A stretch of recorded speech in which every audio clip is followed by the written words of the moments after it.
Hi, welcome to Snakes and Adders. We're continuing our introducing series that we've been doing on beginner snake species by today discussing garter snakes, which belong to a genus called Thamnophis.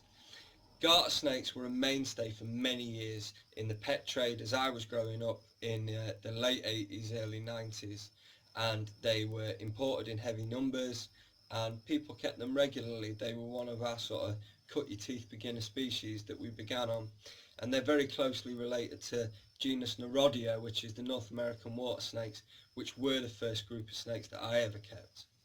Now Thamnophis come striped. They've got the stripes down their back, and they also have sometimes checkerboards or like chevron type markings down their back. They're semi-aquatic and diurnal, which means they're out and about during the day, which as a pet species is ace because they're actually going to be doing stuff while we're up. So many species are nocturnal, you don't actually see a vast amount of them.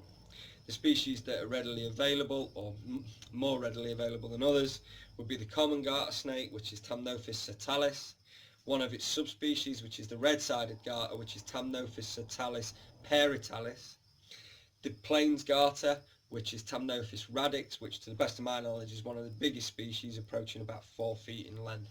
The radix also is probably more inclined to take the mice than any other.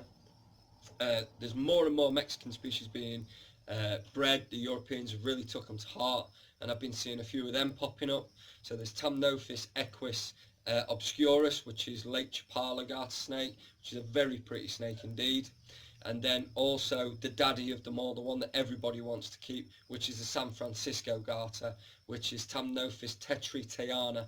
And I'm telling you, this thing's off the chain. It's like a 20 out of 10. It's that good looking. And if you wanted to get a python that looked anywhere near as good as a San Francisco garter, you'd be spending like £5,000–10,000 for it, and you'd still be way off the mark. Google it once you finish this video, San Francisco garter. You'll see what I mean. They're just off the chain. They're amazing. They're live bearers. They have large litters of small young. They can be difficult to get going, but sometimes if we use earthworms, we can also use chunks of fish and chopped up pinkies as well to try and get them going. Feed them on like a cricket tub lid, and so that they don't get any stuff in their mouth and they can just eat, and they'll wolf it down. We've got to discuss diet because that is a common problem.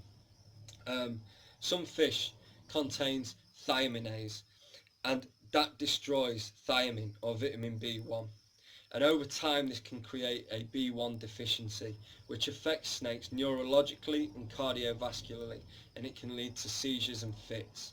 Now you can reverse this, but you need to recognize it, and even if it's to feeding them liver or even taking them to a vet and having a B1 shot to try and bring them back round. But we've got to be wise about the types of fish that we feed them.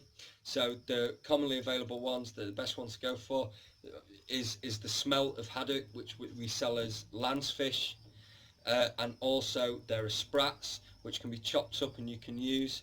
There's also rainbow trout, sea trout, sole, sea bass and cod, which can also be used, and they are thiaminase free, which is a great thing. Also, we're going to be using mice of appropriate size.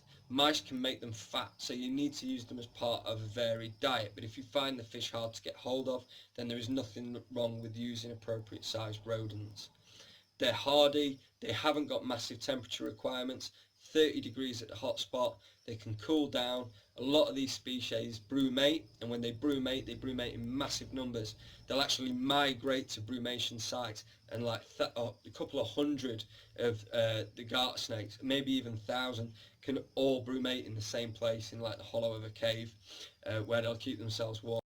They've got lots and lots of interesting breeding tactics and ways of trying to convince males that they're female even though they're another male. There's loads of weird stuff going on. They're a super interesting species to read up on and well worth googling just to have a look. So the Latin name is Thamnophis, and really I cannot talk highly enough about garters. They're great. What I will say is there is another set of snakes called ribbon snakes, and they're also from the genus Thamnophis, and they tend to be sorted into the family name of Sauritus, so Thamnophis sauritus. Ribbon snakes are thinner, leaner and more fragile in captivity than garters, and therefore you would probably step aside from them. I wouldn't necessarily be recommending ribbons. Ribbons may be a bit more intermediate, and that might be down to prey, keeping them going. The fact that they're leaner, they're more delicately built. Are they going to be able, if we can't get them feeding, and they're going to keep their condition, are they going to do okay? And I don't really want a beginner to have to go through those sorts of considerations. So if we stick to the garters, the ones discussed, if you can find them, such as the San Francisco, believe me, you'll email me and thank me, because they're the best things in sliced bread colours wise. Thanks for keeping watching the videos. We'll keep them coming. Visit the website, which is www.snakesnadders.co.uk, and we'll help you any way we can. Cheers.